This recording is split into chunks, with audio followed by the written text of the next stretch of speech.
Ano? So, magandang hapon sa inyo lahat. Isang maulan na hapon. Purihin po ang Panginoon. Palapakan mo natin si Jesus. So, ayan. Sa church namin, ang tawag namin dyan dito sa inyo pong binasa kanina is OPSA o one friend sharpen another. No? Sabi doon kung paano pinapatalas daw ng isang bakal ang kapwa niya bakal. Gayon din naman, ang isip ng isang tao ay pinapatalas din ng isang isipan. Tama? Amen po ba? Ngayon, kahit po maulan, tuloy ho tayo sa Panginoon. Amen? May mga nasagot ba kayo? May mga nasagot kayo?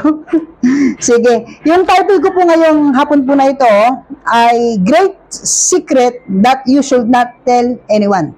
No? Ano ibig sabihin ng great secret that you should not tell anyone?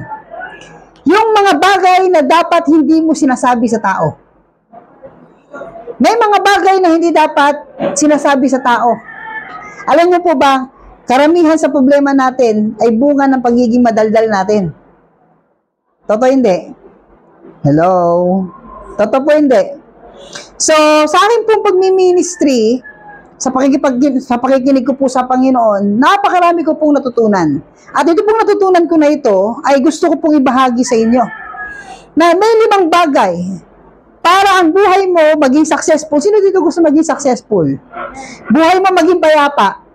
Payapa, successful, at achiever ka. Pag sinabi niyo pong achiever ka, yung mga pangarap na ibinigay sa ng Diyos, matupad mo.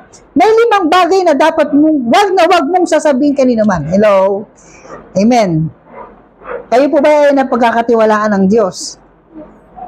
Marunong ba kayong marunong po ba kayong maglihim? Maglihim minsan? O lahat na lang ng buhay ninyo inihahayag niyo sa Facebook? Inahayag niyo sa social media? Totoo po ba? Alam niyo ba mas stress ang buhay ngayon kaysa noon? Bagamat napakataas po ng technology na meron tayo, bakit po mas stress ang buhay ngayon? Kasi sa social media, ang daming mga tao, mga nagsasalita ng hindi maganda. Amen po ba? Tama po hindi. Sige, basahin ko lang po yung ating pong verse. Ito po yung verse natin. Mamaya po, mayroon po akong mga babasahin. Salamat sa nagpayaro ng cellphone sa akin na iwanan ni Esyang.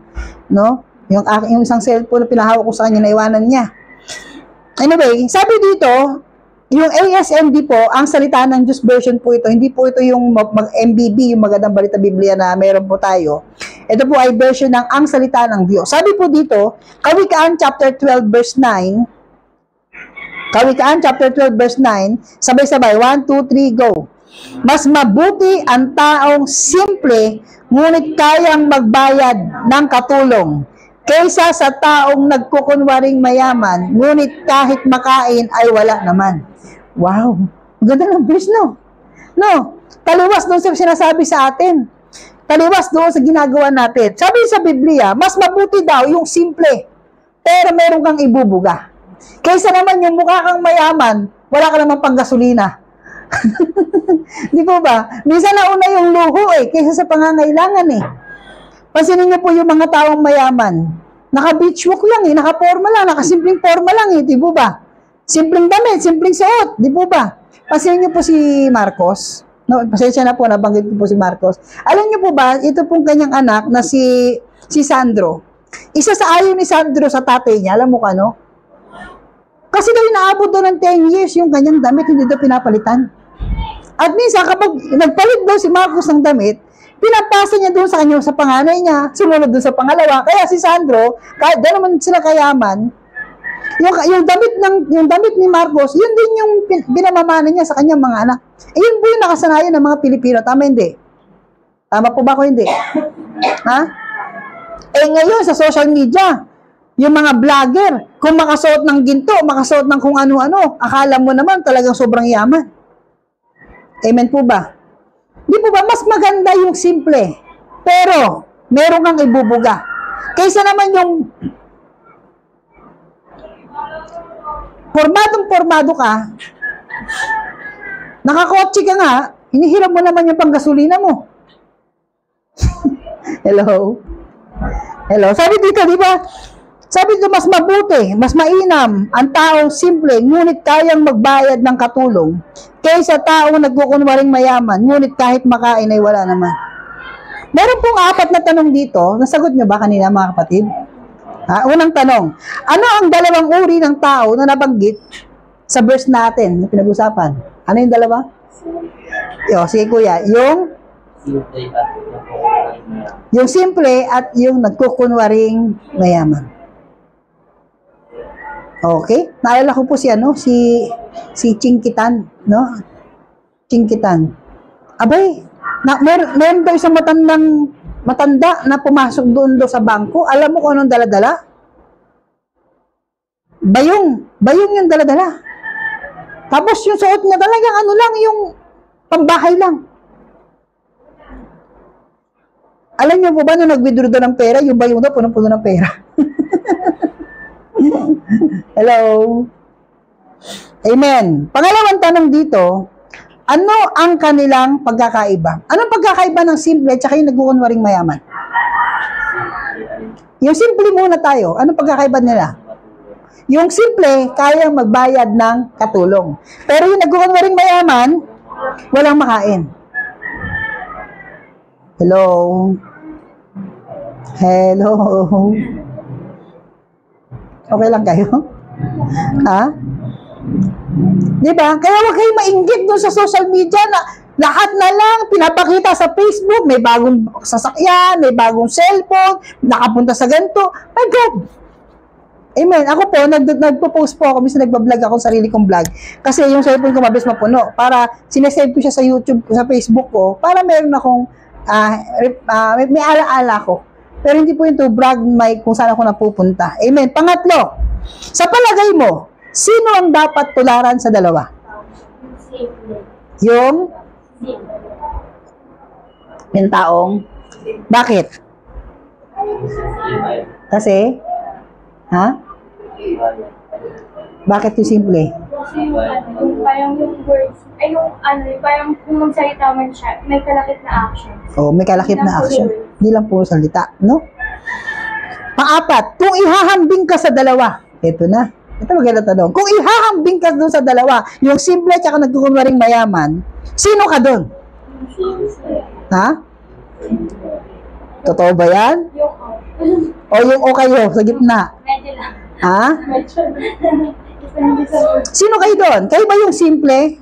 O kayo yung mahirap, pero nagpakunwaring mayaman, nagpapakita mayaman? Hello? Meron po akong isang gustong-gusto ko pong palabas, na yung palabas na yon, si Lord mismo nagsabi sa akin na paanoorin ko siya ng paulit-ulit. Ilang beses ko siya napanood? Siguro 3 o 4 na beses. Alam niyo po yung palabas na yon? Yung The Night. The Last Night. The Last Night. Yung nights na na mandirigma. Ganito po nangyari. Mayroon pong isang general. Yung general po na ito, siya po ay under po ng isang pinaka-general na clan nila. Masunurin po siya doon sa pinaka-amo niya, sa pinaka-master niya. Dumating po yung time, yung emperor po, at yung under ng emperor, yung nakakasakop sa kanila, pinag-initan po yung clan na ito. Na sila na traitor, mga traidor. So dumating yung time, yung kanyang master, na pagkaisahan na patayin. Alam niyo po ginawa? Dahil traidor daw yung kanyang master, ano ginawa? Siya mismo na general. Siya mismo yung pinahawak ng espada ng kanyang master. At tinanong niya, bakit pinahawak mo sa akin to? Sabi niya, ikaw ang papatay mismo sa master mo. Kaya yung hawak-hawak niya na sword na yun yung sword ng master niya. Alam mo po, ayaw niya pong patayin yung master niya. Pero ano sabi sa kanya ng master niya, kung hindi mo ko papatayin, paano mo ko mapagtatanggol? Uubusin tayong lahat. Di baling ako ang mamatay. Ipaghiganti mo ang aking pamilya. Kaya ginawa ng general po nito. Pinatay niya mismo sa mamagitan ng sariling sword ng kanyang master. Yung kanyang master. So dumating yung time, yung nagpapatay na pangalawa doon sa emperor, dahil kilala niya yung general na tawag dito, matinik, mahusay. Isang taon niya itong tawag dito, minanmanan. Kung baka baka gumante, baka umaklas, baka lumaban. Alam mo ginawa po niya, ang ganda po ng ginawa niya. Alam mo ginawa niya po, sa loob po ng 1 taon, ng babae siya. Sa loob ng 1 taon, iniwanan niya yung pamilya niya. Nag-iinom na lang siya. Tapos, nagbinenta niya yung kanyang sword. Yung sword mismo ng kanyang amo. Ng master niya. Binenta niya yung sword na yun. Tapos, buong taon na yun, sa loob ng 1 taon na yun, minanmanan siya. At, napagod na lang po yung nagmanman sa kanya. Sabi niya, 1 taon na itong nagwalwal sa buhay niya, walang ibang ginawa. Binenta niya yung sword, ng babae siya, iniwanan niya yung kanyang pamilya, nag-inom na lang siya, tapos lahat ng mga tagasunod niya. Lahat ng mga nasakupan niya, lahat yun, pinalayas niya na. So, bumalik ngayon yung tik-tik, at sabi doon sa Second Emperor, na wala na pong pagkakataon para gumanti pa sa'yo itong general po na ito. Alam niyo po ba, ang galing? Alam niyo po ba yung kanyang mga tauhan ng general, alam mo saan niya pinagtrabaho? Nagtrabaho doon sa palasyo ng emperor. After po ng 1 taon, nung naramdaman ngayon ng nagpapatay na hindi nagaganti yung general, doon naman pinatawag ng general lahat ng kanyang mga tauhan. Yung pala, 1 taon lang pala siya nagpanggap. Alam niyo nangyari? Yung iniwanan niya yung pamilya niya, palabas lang pala yun. Palabas lang pala yung iniwanan niyang pamilya niya, palabas lang na binenta niya yung kanyang sword, palabas lang na nag-inom siya, 1 taon siya nagwalo, palabas lang pala lahat yun. Alam niyo bakit? Kasi habang nagwawalwal siya, lahat ng mga tauhan niya, nagtrabaho ngayon sa palasyo. Minanmanan yung palasyo, pinag-aralan yung palasyo kung saan papasok yung mga sulok nila, saan papasok yung kanilang saan sila papasok, tapos yung mga design na ginawa nila doon sa palasyo, yung pala yung gagamitin nila ng mga sandata. Hello? Alam mo nangyari? Napasok nila yung palasyo ng emperor. Anong point dito mga kapatid? Ano yung magandang lesson dito? Mas magandang isipin ng ibang tao na bagsak at walang-wala ka. Hello? Alam niyo po ba, dapat niya ituturo ko dapat niya yung apat na nilalang yung sa kawikaan. Yung apat na nilalang. 4 na maliliit na nilalang na mayroong pambihirang kahusayan. Alam niyo isa doon, yung butiki. Sabi doon, yung butiki daw, kaya mo daw hawakan sa yung palad. Totoo hindi? Ha? Pero ang butiki, saan mo makikita? Sa palasyo. Saan nakatira ang butiki? Sa palasyo. Mas mainam daw yung minamaliit ka. Pero yung tahanan mo, palasyo. Hello? Amen po ba? Ngayon po, meron po akong gustong i-share sa inyo yung word na great. Sabi nyo nga po, great. G-R-E-A-T. Ano spelling ng great? G-R-E-A-T. Okay. May 5 bagay na wag mong sasabihin. Para hindi ka magkaroon ng struggle. Makinig kayo sa akin mga kuya, mga ate. Uulitin ko po. May 5 bagay na wag mong idadaldal kahit kanino. Alam niyo kung bakit? Maraming monitoring spirit. Sa Facebook po, maraming monitoring spirit. Alam niyo monitoring spirit? Yan yung mga tao na binabantayan lang lahat ng mga ginagawa mo. Tapos, kung ano yung alam nila sa'yo, yun yung sisirain nila sa'yo. Hello? Sino dito gusto mong, ayaw mong sirain ng tao yung ginagawa mo? Ano dapat gawin? Ha? Shut your mouth! Huwag kang magpo-post ng kung ano-ano. Amen po ba? Hello? Tama? Oo. Meron ba nun? Evil eye. Gamit po nila parang to defend yung mga people na okay. So, may 5 bagay na wag mong sasabihin sa tao. Una po, letter G. Sabihin nyo nga po, G. Okay, una. God-given vision. Letter G, God-given vision. Yung vision ng Diyos sa buhay mo. Yung pangitain na binigay sa iyo ng Lord. Yung plano ng Diyos sa buhay mo, wag mong ikwento kung kanino. Tama, hindi. Hello. Genesis 37, verse 3 to 11. Mas mahal ni Israel si Jose kaysa ibang mga anak. Ilan daw po ba yung anak ni Israel?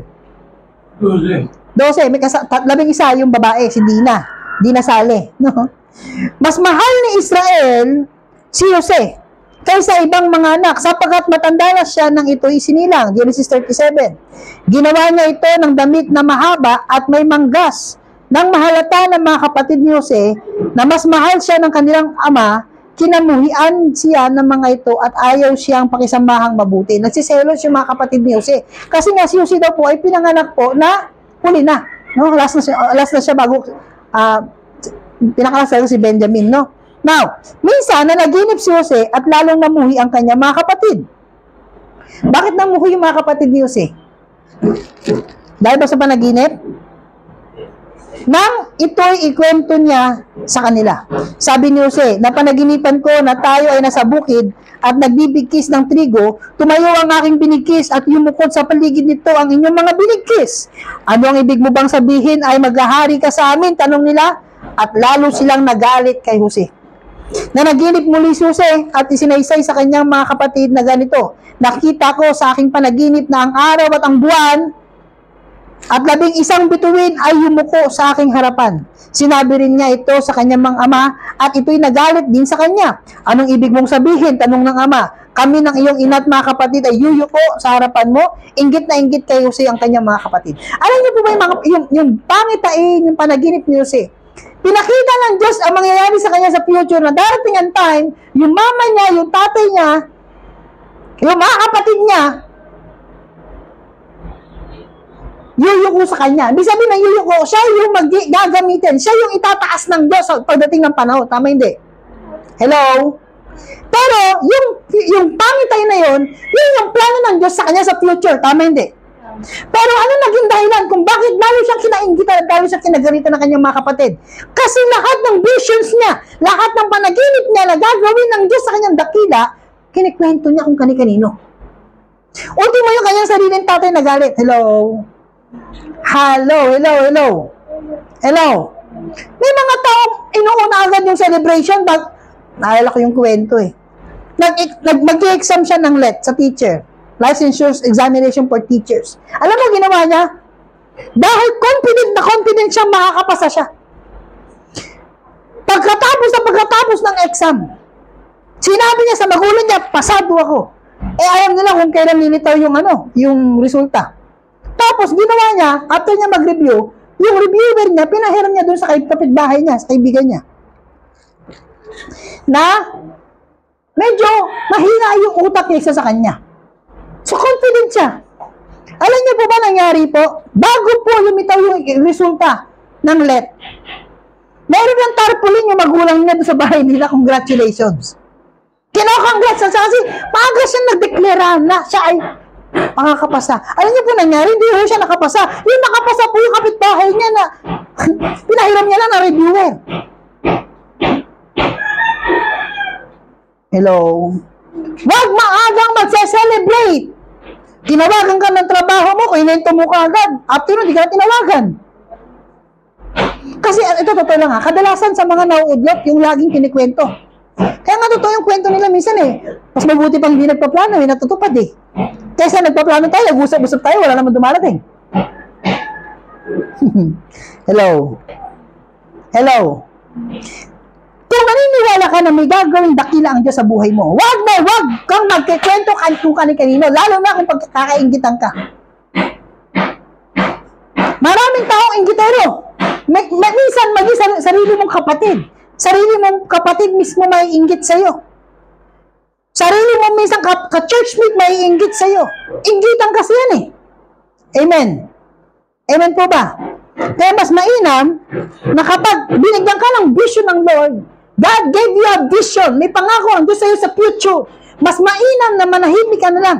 At hayaan mo na pag dumating na yung pangyayari na yon, hayaan mo yung resulta na ang magkwento ng ginawa ng Diyos sa buhay mo. Palapakan natin si Lord. Amen po ba? Huwag tayong mauna sa future. Kasi yung pangitain ng Diyos sa buhay mo, dadaan pa yan ang proseso. The more mong kinikwento yan, the more ka nagkikwento ng mga plano ng Diyos sa buhay mo, the more nakikinig ang dyablo, the more napakikinggan ng kaaway. Sige, yan mo ate, state mo. Yan. Diyan nyo kung pag dumaan ka ulit. Hello, okay lang ba kayo? May natindan wala? Naintindihan niyo ba sinasabi ko dito? Oh, mga tulala yata kayo eh. Nanaginip ka. Sa panaginip mo, kinausap ka ng Lord na magtayo ng business. Kinuha mo agad, kinento mo agad. Alam mo, magsisimula na kami ng business, may business na kami. Wala pang nga eh. Ano nangyari? Naudlot lahat. Kasi bakit? Ang Diablo, ayaw kanya mag-start ng business. Kaya lahat ng kinikwento mo na, alam na yung plano. Kaya kapag may plano kayo, don't tell anyone about your plan. Hello. Amen. Pangalawa, ano yung sunod sa G? Sa word na great. R. Pangalawa, relationship. Kapag may problema kayong mag-asawa, wag na wag kayo magpo-post sa Facebook. Kasi lalo magiging magulo buhay ninyo. Wag na wag yung ikikwento sa iba. Ito yung mga natutunan ko sa buhay ko, mga kapatid. Kaya pala ako nagkakaroon ng maraming struggle sa buhay. Kasi lahat na nangyayari sa pamilya ko, nangyayari sa sitwasyon ko, sa relasyon ko, kinikwento ko kung kani-kanino. Don't tell anyone about the situation of your family, the situation of your love life. Wag na wag mong ikikwento kung kani-kanino yung problema mo. Yung problema ninyo mag-asawa, yung problema ninyo sa pamilya ninyo. Kasi bakit? Puputaktihin kayo sa loob ng church. Puputaktihin kayo sa Facebook. Puputaktihin kayo ng mga kapitbahay niyong kismosa. Hello? Genesis chapter 12, 10 to 16. Pumunta si Abraham sa Ehipto, si Abram. Nagkaroon ng matinding taggutom sa lupain ng Kanaan, kaya umalis doon sina Abram at naglakbay patimog patungo sa lupain ng Ehipto upang doon manirahan. Nang malapit na sila sa hangganan, sinabi niya sa kanyang asawa. Sino yung asawa ni Abram? Si Sarah. Si Sarai. Sabi niya, Sarai, sabi ni Abraham, napakaganda mo. Kapag nakita ng mga Ehipsyo, sasabihin nilang asawa kita at papatayin nila ako para makuha ka.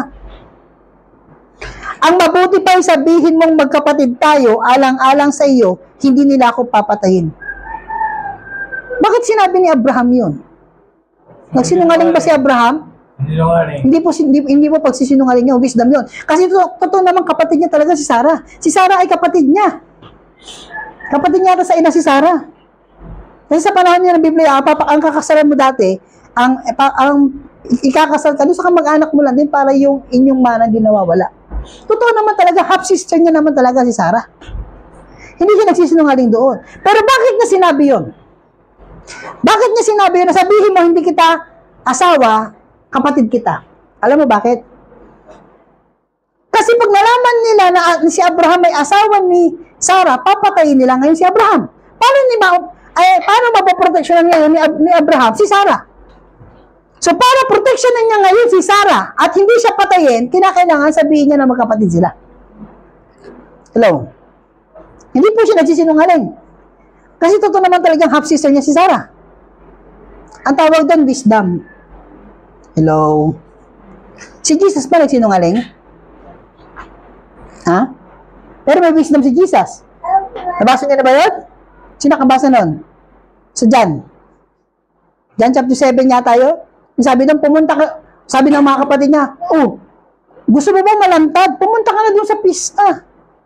Doon ka na magpahayag. Ano sabi ni Jesus? Hindi ako pupunta. Pero kalaunan, pumunta siya. Hello. Now, verse 14, nang makapasok na si Abram sa Ehipto, napuna ng mga Ehipsyo na napakaganda ni Sarai. Nang makita siya ng mga pinunuroon, ibinalita nila sa Paraon kung gaano siya kaganda. Kaya iniutos nitong kunin si Sarai at dalhin sa palasyo. Dahil sa kanya, mabuti ang naging pagtanggap ng Paraon kay Abraham at binigyan pa niya ito ng mga tupa, kambing, baka, asno, kamelyo at mga alipin. Grabe strategy, oh. Alam mo yung strategy ng Panginoon na ibinigay kay Abraham? Sabi mo, magkapatid lang kayo. Para kapag nalaman niya kapatid ka ni Sarah, magiging mabuti yung trato sa'yo ng hari. Anong ginawa ng hari? Binigyan siya ng kambing, ng baka, ng mga tupa. So, yumaman ba si Sarah? Si Abraham? Yumaman hindi. Yumaman.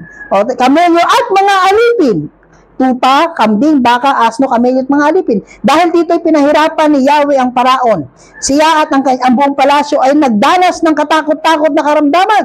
Kaya si Abraham ay pinatawag ng paraon at tinanong, bakit mo ito ginawa sa akin? Bakit hindi mo sinabing asawa mo siya? Bakit hindi niya sinabi? To protect Sarah. To protect himself na patayin. Kasi pag pinatay siya, wala na magpo-protect kay Sarah. Mga kapatid, ito pong point dito mga kapatid, letter A, relationship. Wag niyong ikikwento yung kahinaan ng partner ninyo sa ibang tao. Wag mong ikikwento yung kahinaan ng pamilya mo sa ibang tao. Especially kapag kayo ay leader ng church. Alam niyo itong teaching na ito, mas maganda, pang leadership talaga ito eh, totoo lang. Hello? Totoo lang. Pang leadership ito. Alam niyo bilang pastor, ako pastor po ako. Hindi ko pwedeng ipahayag sa mga miyembro ko yung kahinaan ng pamilya ko. Kasi mapupulaan ng miyembro yung kahinaan ng pamilya ko. Hello? Totoo po hindi? Hello? Totoo ba hindi? Kung kaya mong takpan, tatakpan mo talaga. Love covers multitude of sin. Alam nga lang sabihin sa'yo, pastor, kami sumusunod, yung asawa mo hindi sumusunod.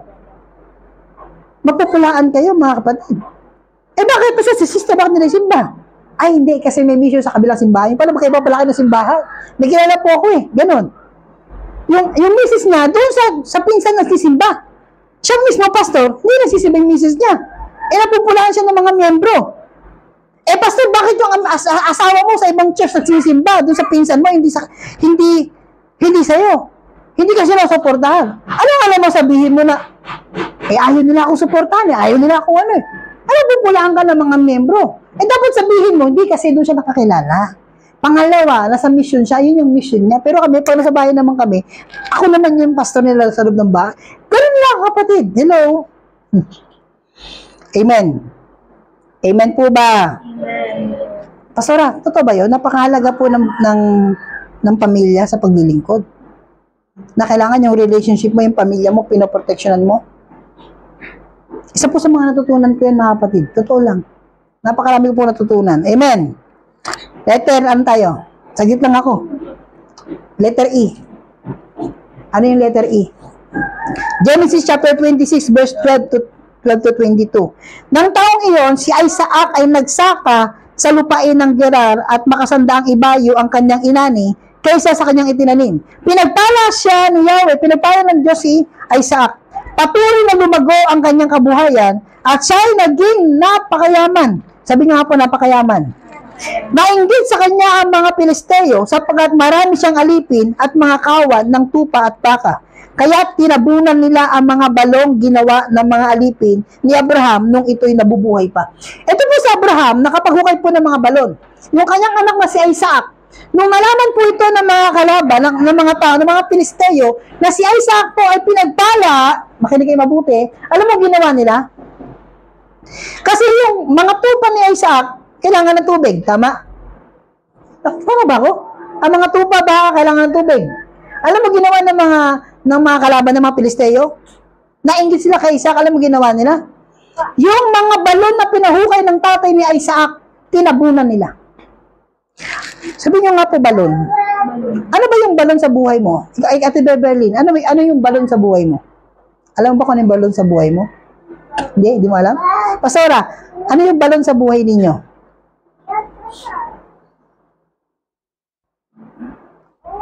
Ano yung balon sa buhay ninyo? Parang source of income. Yun, galing talaga ni ate. Source of income. So letter E, earnings. Wag mo sasabihin kung magkano yung sinasahod mo. Alam nyo, bakit? Sa panahon natin ngayon, di baling wala silang alam.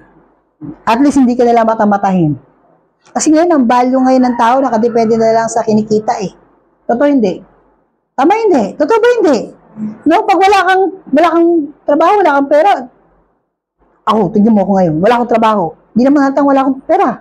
Hindi naman hatang wala akong trabaho. Earnings. Mga kapatid, kapag kinikwento mo yung negosyo mo, kinikwento mo yung kinikita mo, Maraming taong pwede magtabon ng balon mo. Pwede lang takpan yung balon mo. Pwede ka na lang siraan dyan sa negosyo mo. Pwede ka na lang siraan, kapit ko yan, katrabaho kita. Tingnan mo yung verse dito. Wait lang ha. Sinabi ni Abimelech, umalis ka na, Isaac. Mas makapangyarihan ka pa ngayon kaysa sa amin. Kaya umalis si Isaac at nanirahan mo na sa libis ng Gerar. Ipinahukay niyang muli ang mga balon ni Abraham na tinabunan ng mga Pilisteo. At ang mga balong iyon ay tinawag ni Isaac na dating tawag ng kanyang ama. Ang mga tauhan ni Isaac ay nakahukay ng isang malakas na bukal sa libis. Ngunit nakipag-away ang mga pastol na taga-Gerar at inangkin ang bukal ng tubig na iyon. Kaya't ang balong iyon ay tinatawag na balon ng away. Sabi niyo nga po, balon ng away. Ano yung unang balon? Balon ng away. Sapagkat sila inaway ng mga taga-roon. Nang makahukay muli sila, nakipagtalo naman sa kanila ang mga taga-Gerar. Kaya tinawag naman itong balon ng pagtatalo. Ano yung pangalawang balon? Ano yung una? Pangalawa, balon ng pagtatalo. Lumayo sila roon at humukay sa ibang balon. Kaya lang. Nung naghukay sila, inaway sila. Ang tawag doon sa balon, balon ng pag-aaway. Nung naghukay ulit sila, nakakuha sila ng mas malakas sa tubig. Kaso, nagtalo-talo naman sila doon. Kaya ang tawag dito sa balon ng pagtatalo. Ito matindi. Sa verse 22, tingnan niyo yung word ha. Lumayo sila roon at humukay ng ibang balon. Anong ginawa nila? Naghukay agad? Ha? Anong ginawa nila? Sabi niyo lumayo. Sabi niyo nga distance. Ayun, makinig kayo sa akin ha, makinig kayo mabuti. Lumayo sila roon at humukay ng ibang balon. Wala nang umangkin nito. Makinig kayo. Bakit walang umangkin ng balon na hinukay nila? Kasi malayo sila. Kapag ikaw, puro ka kwento dito, kwento ng negosyo, kailangan lumayo-layo ka din sa tao. Hello? Totoo hindi. Kung gusto mo ng kapayapaan, hindi ka awayin, wala kayong pagtalunan, edi lumayo ka. At saka ka maghukay ng balon. Ano yung balon? Yung source of income natin, mga kapatid. Don't tell anyone. Kailangan lang sa distansya ka. Magkano ba yung sahod mo sa ano? Ay, bawal malaman. Ako lang, tsaka si Lord lang nakakaalam nun. Di ba? Kasi bakit magkakaroon ng competition? Hello? Ate Beverly, may natututunan ka ba sa kinikwento ko na to? O tapusin ko na. Hanggang go na lang tayo. GRE na lang. Ano yung letter G? God-given vision. Pag may sinabi sa'yo si Lord na gagawin sa'yo sa future, huwag mong ikikwento kung kani-kanino. Mauudlot yan. Letter R, yung relationship natin. Pangatlo, letter E, yung earnings. Yung balod na meron ka. Huwag mong ikikwento kung kani-kanino. Di ba wala silang alam sa mga negosyo mo? Di ba? Amen po ba? Amen po ba? Ang alam lang nila, isa lang yung negosyo mo. Dito tataka sila, bakit kaya ang dami pera nito, di na ubos? Yun pala, yung isang negosyo na yun, marami ka palang salungat na negosyo pa. Hello? Diyan pa ba kayo? Ano sunod na letter? Eto, wait lang. Yeah. Wala nang umangkin ito, kaya tinawag itong balon ng kalayaan. Sabi niyo nga po, balon ng kalayaan. Kung gusto mo lumaya sa gulo, lumaya sa awayan, lumaya sa kaguluhan, sa pakikipagtalo, edi, lumayo-layo ka ng kaunti para makapag-umukay ka ng balon. Alam niyo ito po wag na nga lang. Baka mamaya ma-open pa kayo. Next na lang. Wag na lang. Kaya tinawag niyang balon ng kalayaan. Ang sabi niya, uunlad tayo sa lupaing ito sapagkat binigyan tayo ni Yahweh ng kalayaang mamuhay sa lupaing ito. Alam niyo po, sa trabaho, nagtatrabaho ka sa balon. Nandiyan yung sinasanibang katrabaho mo. Yung mahilig, doon sa balon, mahilig makipagtalo, balon ng pag-aaway. Totoo hindi? Tama? Kasi hindi mo naman balon yun, nakikibalon ka lang eh. Pag ikaw, may sarili kang trabaho, nangyari, may hanig sa akin, employee ka. Makinig kayo. Kapag kayong employee, balon nyo ba yun? Hindi. Kayo ng balon yun. Balon ng kumpanya yun. So marami ng employee na kumukuha ng tubig. So Isipin mo na lang, kapag hindi ikaw ay employed, kapag employed ka, automatic yun. Mayroong balon ng pagtatalo, balon yun ng pagtatalo at balon ng pag-aaway yun. Kasi hindi mo yun sariling balon. Hello? Totoo hindi? Ngayon, sino dito na gusto ng balon ng kalayaan? Yung hindi kayo problema, hindi kayo makikipagtalo kung kani-kanino. E di, gumawa ka ng sarili mong pagkakakitaan. Gumawa ka ng sarili mong balon. Humukay ka ng sarili mong balon. Sarili mong negosyo na wala makikipagtalo sa'yo. Amen. So next, ano yung letter R? Relationship. Letter E, earnings. Huwag na huwag mo ikikwento yung kinikita mo. Huwag na huwag mo ikikwento kung magkano lang ang pera mo. Alam niyo ba may sabihin ako sa inyo? May isang bagay sa natutunan ko sa buhay, hindi ko kinikwento kung anong kailangan ko. Sa bahay namin, hindi nila alam kung may pera ako o wala. Basang alam lang nila, marami akong pera. Sa church namin, alam lang nila, marami akong pera. Pero ngayon, natutunan ko talaga ngayon, na manahimik na lang, kaysa magdadaldal. Totoo hindi. Amen. Letter A. Ano yung letter A kaya? Ha? Accomplishments or achievements. Daniel chapter 4 verse 28. Lahat ng ito'y naganap sa buhay ni Haring Nebuchadnezzar. Lumipas ang 12 buwan mula nang ipaniniwalag ni Daniel ang panaginip. Minsan, ito na si Nebuchadnezzar, minsan, namamasyal ang hari sa hardin sa bubong ng kanyang palasyo sa Babylonia. Sinabi niya, talagang dakila na ang Babylonia. Wait lang, excuse me. Anong sabi ni Nebuchadnezzar? Talagang dakila na ang Babylonia. Ako, tignan niyo po ako ang nagtatag nito upang maging pangunahing lungsod at maging sagisag ng aking karangalan at kapangyarihan. Tignan niyo po ito. Anong ginawa po ni Nebuchadnezzar? Yung achievements niya. Pinagsigawan niya sa sarili niya. Ako ang nagtatag ng Babylonia. Ako ito, ginawa ko ito, ginawa ko ito, ginawa ko ito. Accomplishment ko ito. Mga kapatid, tingnan niyo po kung ano nangyari sa kanya. Hindi pa siya natatapos sa pagsasalita nang isang tinig mula sa langit ang nagsabi, Hari Nebuchadnezzar, pakinggan mo ito. Aalisin na sa iyo ang kaharian. Ipagtatabuyan ka sa parang at doon maninirahan kasama ng mga hayop, kakain ka ng damo tulad ng baka. 7 taon kang mananatili sa gayong kalagayan hanggang sa kilalanin mong nasa ilalim ng kapangyarihan ng kataas-taasang Diyos, ang kaharian ng mga tao at maaari niyang ibigay ito kanino man niya naisin. Nangyari kaagad kay Nebuchadnezzar ang sinabi ng tinig. Tinaboy siya sa parang at kumain ng damo. Ano ginawa ni Nebuchadnezzar? Kumain ng damo tulad ng baka, nabasa siya ng hamog, humaba ang buhok niya na parang balahibo ng agila at ang kuko niya ay naging tila kuko ng ibon. Alam niyo ba, 7 years na baliw si Haring Nebuchadnezzar. Alam niyo kung bakit? Galit ang Diyos sa mga taong nagpapahayag ng achievements nila na akala nila sila lang, sarili nilang lakas at galing yun. Hello? Naalala niyo ba yung Titanic? Ano sabi ng engineer sa Titanic? Sa ganda-ganda ng ginawa kong barko na yan. Kahit ang Diyos, hindi yan kayang palubugin. O binibubog! Kasi ayaw ng Panginoon na yung achievements natin, pinalanggakan natin na tayo may dahilan kung bakit nagkaroon tayo ng achievements. Buti nga ako kung nangyari sa bata na yun. Alam niyo yung bata na yun? Yung sumikat sa Facebook? Nag-graduation. Tapos kinongrats siya dun sa comment. Congratulations! Thank you Lord sa buhay mo at nakagraduate ka. Alam mo comment ba niya? Alam mo comment niya?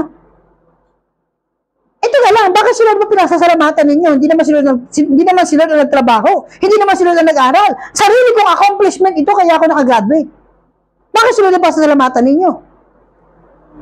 Parang si Vice ganda daw. Napalitaan ko lang ito eh. Nagbigay ng pera si Vice. Iwan ko kung confirm yun, no? Nagbigay ng pera doon sa matanda. Ang sabi doon ng matanda, thank you Lord, thank you Lord. Sabi doon ni Vice, teka lang, bakit ka nagpapasalamat ako nagbigay sa'yo?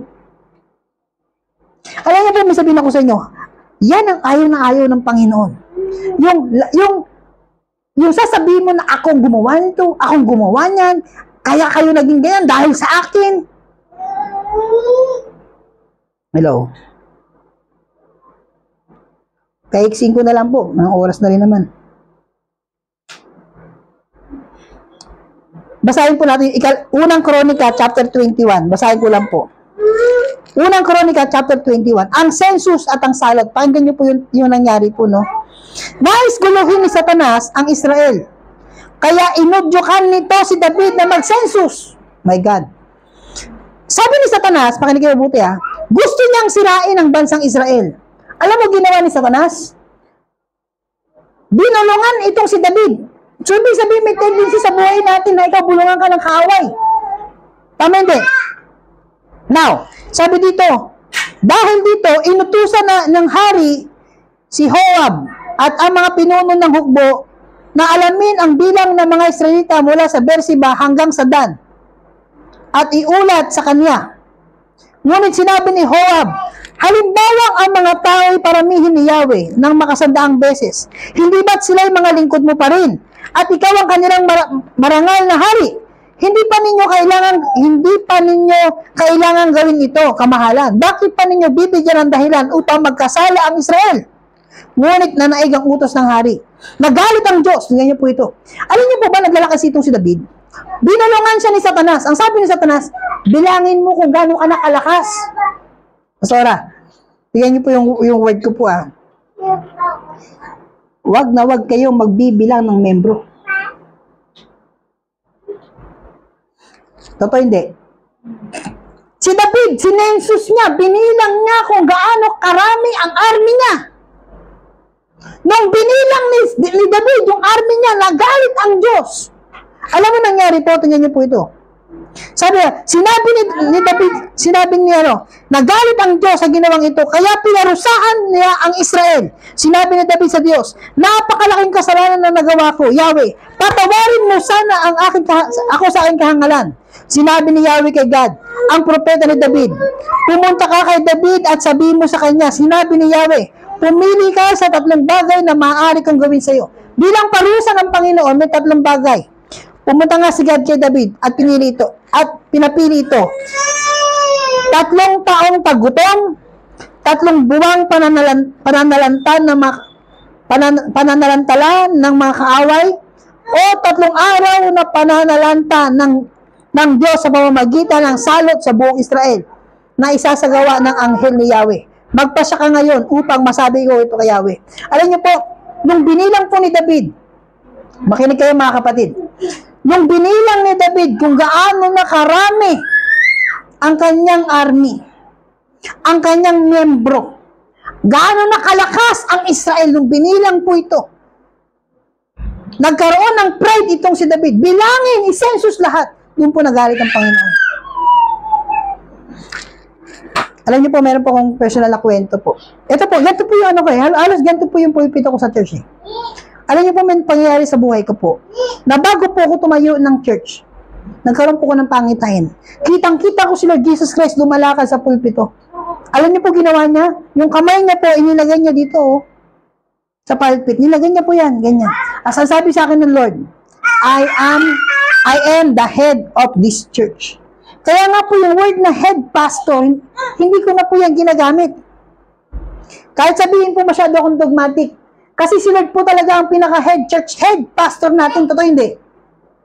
Hello? Totoo po hindi? Sa legality, head pastor yan. Pero kapag ako po ay ina-address ng mga members sa church, hindi po ako head pastor. Senior pastor. Kasi po ang head po, ang ulo po ng iglesia, walang iba po kundi ang Panginoon. Amen. So letter, ano tayo? Letter A. Ano yung letter A? Achievements. Last na po tayo. Anong last na letter? T. Your top weakness. Pinaka matinding kahinaan mo. Top weakness. Hukom chapter 16 verse 4. Sina Samson at Delilah. Sinakakaalam na kwento ni Samson at ni Delilah. Pagkatapos nito'y umibig na naman si Samson sa isang dalaga na nakatira sa libis ng Sorek. Siya ay si Delilah. Ang babaeng ito'y nilapitan ng 5 pinunong Pilisteo at kanilang sinabi, suyuin mo si Samson para malaman namin kung ano ang lihim ng lakas. At nang mabihag namin siya, kapag nagawa mo yan, bawat isa sa amin magbibigay sa iyo ng 100 pirasong pilak. Yun lang po. Malapit na po matapos. Kaya sinabi ni Delilah kay Samson, sabihin mo naman sa akin kung saan nanggagaling ang iyong lakas. Paano ka ba may gagapos at madadaig? Sumagot si Samson, kapag ako'y ginapos ng 7 sariwang yantok. Alam niyo pa ba yung yantok? Nakan ng yantok. Yung ginagamit mo sa yung sa basket. Manghihina ako gaya ng karaniwang tao. Sinabi ni Delilah sa mga Pilisteo, at siya'y binigyan niya ng 7 sariwang yantok na igagapos kay Samson. Samantala, may ilang Pilisteo namang nag-aabang sa kabilang silid. Pagkatapos ay sumigaw si Delilah, Samson, may dumarating ng mga Pilisteo. Ang yantok na ginapos kay Samson ay nilagot nito na para lamang nasusunog na sinulid. Grabe, no? Kaya hindi nila nalaman ang lihim, sabi niya po lihim ng kanyang lakas. Dahil dito, sinabi ni Delilah, niloloko mo pala ako. Kasinungalingan lang ang sinabi mo sa akin. Sabihin mo naman sa akin kung paano ka talaga maigagapos. Inaalam ngayon ni Delilah kung saan ang gagaling yung lakas niya at ano yung kahinaan ni Samson. Hello? Kaya sinabi ni Samson, kapag ako ginapos ng bagong lupid na hindi pa nagagamit, manghihina ko gaya ng karaniwang tao. Kumuha si Delilah ng bagong lupid at ginapos si Samson. Pagkatapos ay sumigaw, Samson, may dumarating na mga Pilisteo. Samantala, may mga lalaki nag-aabang sa kabilang silid. Ngunit ang gapos ni Samson ay nilagot niya na para lamang sinulid. Kaya sinabi ulit ni Delilah kay Samson, hanggang ngayon niloloko mo ako at hindi ka nagsasabi ng totoo. Sabihin mo naman sa akin kung paano ka magagapos. Sinabi ni Samson, kapag pinag-isa-isa mo ang 7 tirintas ng aking buhok, naka-threadlock po kasi siya ng 7 na 7 saka ipinalupot sa isang tulos. Yung tulos po yun sa tent, no? Manghihina na ako at magiging katulad ng karaniwang tao. Itatali yung kanyang buhok doon sa tent, no? Kaya pinatulong ni Delilah si Samson at pinag-isa ang 7 tirintas nito. Pagkatapos, pinulupot niya ito sa isang tulos, saka sumigaw. Grabe naman tulog ni Samson, hindi niya maramdaman nyo. Siguro nilalasing nyo. Samson, may dumarating na mga Pilisteo, ngunit siya gumising at dali-daling kinalas sa tulos ang kanyang buhok. Kaya sinabi sa kanya ni Delilah, ang sabi mo'y mahal mo ako. Ito na. Ang sabi mo'y mahal mo ako. Hindi pala totoo. 3 beses mo na akong niloloko. Bakit ayaw mong sabihin sa akin ang lihim ng iyong lakas? Makinig kayo sa akin. Pakinggan niyo po ako. Wag na wag niyong ikikwento yung pinakamatinding kahinaan ninyo sa tao. Kasi mawawalan kayo ng lakas.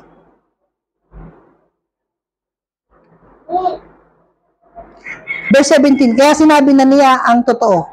Alam mo, mula sa pagkabatay, inilaan na ako sa Diyos bilang isang Nazareno. Ni minsan, hindi pa nasasayaran ng panggupit ang aking buhok. Kaya kapag naputol ang aking buhok, hihina akong tulad ng karaniwang tao. Nabatid ni Delilah na nagsasabi na ng totoo si Samson. Kaya pinatawag niya ang mga haring Pilisteo, pinasabi niyang nagtapat na si Samson, kaya maaari na silang magbalik sa Sorek. Nagbalik nga roon ang mga pinuno, dala ang perang ibabayad kay Delilah. Si Samson naman ay pinatulog ni Delilah sa kanyang kandungan. Nang ito'y mahimbing na, tumawag siya ng isang tao na gugupit sa 7 tirintas ng buhok ni Samson. Nang mawala na ang kanyang kakaibang lakas, ginising siya ni Delilah, si Samson, at ang kanya sinabi, Samson, may dumarating na mga Pilisteo. Nagtangkang bumangon si Samson sapagkat akala niya ay makakawala siyang tulad ng dati. Hindi pa niya namamalayang iniwanan na siya ni Yahweh. Binihag siya ng mga Pilisteo at dinukit ang kanyang mga mata. Siya ay dinala sa Gaza, tinalian ng tanikalang tanso at pinagtrabaho sa isang gilingan sa loob ng bilangguan. Paano po napahamak si Samson? Paano po siya natalo? Sinabi niya yung kanyang kahinaan. Sinabi niya yung pinagmumulan ng kanyang lakas at kung ano yung kahinaan niya. Ang pinagmumulan ng kanyang lakas yung kanyang buhok at ang kahinaan niya pag pinutol ang kanyang buhok. Alam niyo po, may sabihin po ko sa inyo, no? Bago po ako magtapos. Kwento ko lang po yung kwento ni Samson. Ito kasi si Samson, nung tinawag siya ng Panginoon, na-inlove po siya sa isang Pilistea, sa isang babaeng Pilisteo, na ang Diyos mismo ang nagtakda para ma-inlove si Samson doon, para magkaroon ng digmaan ng Israel. Alam mo po nangyari? Na-inlove po siya doon, kinausap niya yung kanyang magulang, gusto ko makuha yung babae na yun. So, walang magawa yung magulang niya, Ano ka ba? Bakit doon pa sa kalaban ka natin na-in love? Pwede naman dito sa Israel. Meron naman, wala na bang ibang babae dito sa Israel? Hindi, sabi niya, gustong-gusto ko yung babae na yun. So sabi ng magulang niya, sige, tara, pupunta tayo doon. Di pumunta doon si Manoah, pati yung kanyang yung kanyang nanay. Habang naglalakad sila, papunta doon sa Pilisteo, sa Palestine, alam niyo po, nakakita ngayon si Samson ng isang batang leon. Na, lalamunin siya, kakagatin siya, papatayin siya ng batang leon. Alam mo ginawa po ni Samson? Pinatay niya yung batang leon na yun. Hindi, nilihim niya yun, hindi alam ng magulang niya na may enkwentro si Samson na gano'n. Hindi niya nalaman na talagang malakas pala siya. Hello? Eto na. Nung nalaman ni Samson, ang gabay talaga ng babae na doon, bumalik ulit siya doon. Kasi gusto niya nang pakasalan yung babae. Alam niyo po nangyari? Nung papunta na siya doon sa bahay ng babae, kasi papakasalan niya ng babae, naisipan niya na silipin yung leon na pinatay niya. At nagulat siya nung nakita niya yung leon, mayroong, ano yun? May pulot. Yung pulot, nagkaroon ng pulot yung tiyan ng leon. Kumbaga yung bubuyog, doon naggawa ng pulot. Ginawa ni Samson, kinuha niya yung pulot. Nung umuwi siya sa bahay nila, hindi niya rin kwinento. Makinig kayo, hindi niya kwinento yung kung saan nanggaling yung pulot. Kwinento niya ba yung napatay niyang leon? Kwinento niya ba kung saan galing yung pulot? Hindi. Ito na. O kaya ito naging kwento ko. Pasensya na. Pasensya na. Anong oras na ba yata? Mahalaga po ito. Magandang kwento po ito. Ito na. Nung kinasal na si Samson, 7 days yung kasal. 7 days. Ganun pala sa Israel, 7 days silang kinakasal. Sa sobrang tuwa ni Samson, makinig kayo sa akin, ito na. Dito nagkaroon ng problema si Samson. Sa sobrang tuwa niya sa kasal niya, alam mo sabi niya? Sabi niya sa mga Pilisteo, meron akong bugtong-bugtong. Meron akong riddle. Kapag nahulaan ninyo, sabi niya, bibigyan mo kayo ng 30 na magagandang damit. Mamahaling damit, 30 mamahaling damit, para doon sa 30 abay. Pero, kung hindi nyo nasagot, ako naman yung bibigyan nyo ng damit. Sa sobrang kasiyahan niya, sa sobrang tuwa niya, kinakasal na siya, na-overwhelm siya ngayon, gumawa siya ngayon ng riddle, na isang ang tawag sa riddle, Tagalog, bugtong-bugtong. Eto na. Yung ikapitong araw na problema ng mga Pilisteo. Kasabi nila, pag hindi natin alaman yung bugtong-bugtong ni Samson, mamumulubi tayo. Yung bugtong-bugtong niya, mula sa malakas, manggagaling ang matamis. Parang ganun, di naman alam ng mga tao na galing pala, yung leon pala yun, tsaka yung pulot pala yun. Alam mo, ginawa ng mga tao. Pinuntahan nila yung asawa ni Samson. Pag pilitin mo si Samson na sabihin kung ano yung sagot doon sa riddle. Kapag hindi mo ginawa, papatayin ka namin, susunugin ka namin pati yung pamilya mo. Kaya, pinilit ngayon ng babae na tanungin si Samson at pilitin si Samson kung ano yung sagot. Ito na. Sinabi ba ni Samson? Sinabi ni Samson kung ano yung sagot doon sa kanyang riddle. Alam mo po nangyari? Nalaman ngayon ng mga Palesteo yung sagot doon sa riddle. Kaya nagalit si Samson. Kaya sabi ni Samson, wala akong magagawa. Kundi siya yung magbibigay ng 30 na mamahaling damit. Talo siya. Alam mo, ginawa ni Samson. Lumabas si Samson. Pumatay ng 30 tao. At yung mga damit ng 30 tao na yun yung dinala niya ngayon doon sa mga Palesteo. At ito pa matindi. Nagalit siya ngayon sa pinuntahan niya ngayon yung asawa niya. Alam po, ginawa ng biyanan niya. Akala ko kasi galit ka sa asawa mo kasi nagkwento yung asawa mo sa kwento ng asawa mo doon sa mga Palesteo kung ano sagot. Kaya ang ginawa ko, binigay ko sa kaibigan mo yung asawa mo. Kaya nagalit si Samson. Anong point dito mga kapatid? Ano ang nag-cause ng problema ni Samson? Ha? Sabi nyo nga, overwhelmed. Na ano siya? Na overwhelmed. Ano ibig sabihin na overwhelmed? Yung sa sobrang kasiyahan mo, imbis na manahimik ka, nakikikwento mo. Mga kapatid, Kapag kayo overwhelmed, mas magandang mag-solo na lang kayo sa bahay. Amen po ba? Alam niyo po ba kung paano namatay ang mga Pilisteo? Di ba dinukit yung mata ni Samson? Nung dinukit yung mata ni Samson, pinagtrabaho siya ngayon. Nung humaba yung buhok ni Samson, eto na, nagkatuwaan yung mga Pilisteo. Kasi masaya sila, accomplish sila, na si Samson, na huli nila. Alam mo na overwhelmed din sila. Alam mo ginawa nila? Meron silang pista, may kasiyahan sila. Doon sila sa napakalaking auditorium nila, 3,000 sila. Sabi nila, nakatuwaan nila si Samson, na overwhelmed sila sa tagumpay. Nakatuwaan nila na tawagin si Samson. Patawan niyo si Samson. Tapos, dinala si Samson ngayon. Sabi ni Samson, bata, yung kamay ko ilagay mo doon sa sa dalawang poste. Alam niyo bakit? Bakit pinalabas si Samson na overwhelmed din yung mga kalaban? Natuwa yung mga kalaban nila na gusto nilang makita si Samson na naghihirap. Kaya pinatali nila si Samson sa dalawang poste. Alam niyo nangyari, nanalangin si Samson, ibalik mo Yahweh yung aking lakas. Naguho ni Samson yung dalawang poste na yun, kaya namatay po yung mga Palesteo. 3,000 namatay doon sa Palestine. Bakit nagkaroon ng gulo sa buhay ni Samson? Kasi na-overwhelm siya sa tagumpay. Bakit namatay yung 3,000 na Pilisteo? Na-overwhelmed din sila sa tagumpay nilang nakuha si Samson. So dito na po ako magtatapos. Letter G, R-E-A-T. Ano po yung great na yan? Great secret na wag mo ikikwento sa mga tao. Una, your God-given vision. Pag may binigay na pangarap sa iyo si Lord, may pinakitang vision sa iyo ang Panginoon, mas maganda manahimik ka na lang hanggang sa matupad mo yung pinagagawa ng Diyos sa buhay mo. Letter R, your relationship.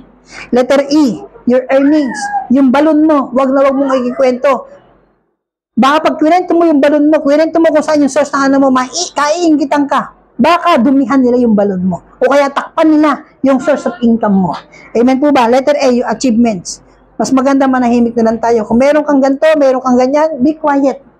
At least, wala pong dahilan para kaingitan ka. Kasi alam nila, wala ka. Your top weakness. Katulad ni Samson. Alam niyo po, napakahalaga na maging katulad tayo ng isang mailap na toro. Pwede niyo bang basahin sa akin? Sino may Bible dyan? Yung malalim na salin. May Tagalog. Meron ba kayong Bible na malalim na salin na Tagalog? Ito. Sige.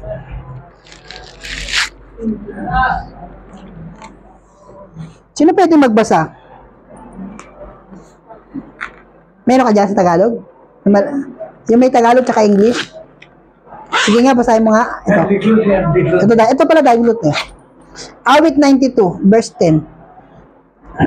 Awit 92, verse 10. Awit 99. Oo, 92, verse 10.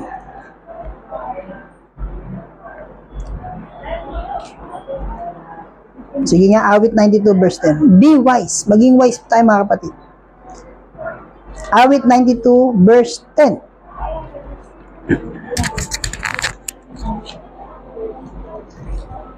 Verse 10. Okay, basahin mo ito. There shall no evil before 92. 91 yan. Verse 10. Sorry. But my horn shall thou exalt like the horn of unicorn. I shall be anointed with fresh Basahin oil. mo sa Tagalog. Sa Tagalog. Dito. Yan, 10. Ngunit ang sungay ko ay Ngunit, ang sungay ko, iyong pinataas na Okay, parang sabi niyo ang sungay. Papayag ako, may sungay ka? Hindi. Ang sungay ko ay iyong pinataas Tuloy mo. na parang sungay ng mailap na toro. Okay? Ang daw mailap na toro. Tuloy mo. Ako'y napahiran ng bagong langis. Okay. Ako daw ay napahiran ng bagong langis. Tingnan niyo po yung word. Pakinggan niyo ako, ha? Ang sungay ko, yung sungay, sumisimbolo sa lakas. Sabi niyo nga lakas. Di ba ang toro, anong lakas ng toro? Yung sungay niya. Kaya tayo takot sa baka, takot tayo sa toro. Kasi yung toro matulis. Pag sinuwad ka, di ba? Yun naman talaga yung lakas nila. Ang lakas ng toro na saan? Nasa sungay niya. Sabi do, yung sungay ko, iyong pinataas, iyong pinalakas. Katulad ng isang mailap. Sabi niya mailap. Mailap na toro. Sabi sa akin ng Lord, dapat katulad mo isang toro na mailap. Sabi niyo nga po mailap. Ano ibig sabihin ng mailap?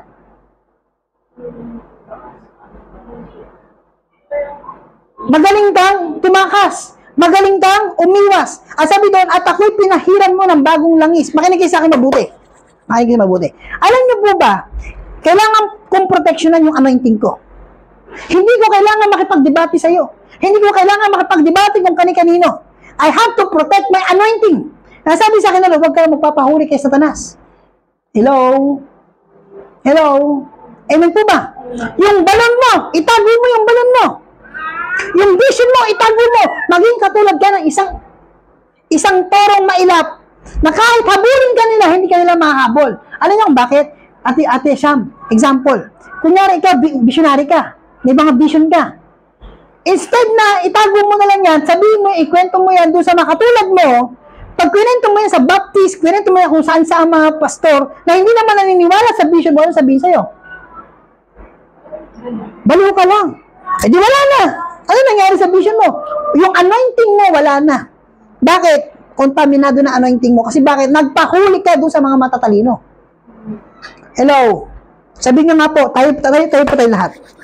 Ako po, sabi mo, ako, ay dapat maging katulad ng isang mailap na toro. Hindi kayo huwag kayo magpahuli. Huwag kayo magpahuli kay Satanas. Hindi mo kailangan makipag-conversation sa kaaway. Hindi mo kailangan katulad si Eva nakipag-conversation kay Satanas. No? Amen po ba? Dahil salamat po, Panginoon. We give you glory. Tapos po ito mga kamete, we give you glory, we give you honor, Lord. Salamat po. Dahil sabi mo sa amin, great secret para kami maging successful. Ilihim namin, Panginoon, yung mga bagay na dapat namin inililihim. The God-given vision, our relationship, our earnings, our achievements, and our top weaknesses, yung aming mga kainaan, itago namin ito. At sa iyo lang namin to iharap, Panginoon. Sa gayon, ikaw ang aming maging kalakasan. Salamat po, Ama. Lord, sana marami kami natutunan. Maging katulad ng isang mailap na toro. Para yung anointing namin, yung glory na binigay mo sa amin, hindi makontaminado ng iba. Salamat po, Ama, sa pangalan po ni Jesus. Amen and amen. Salamat.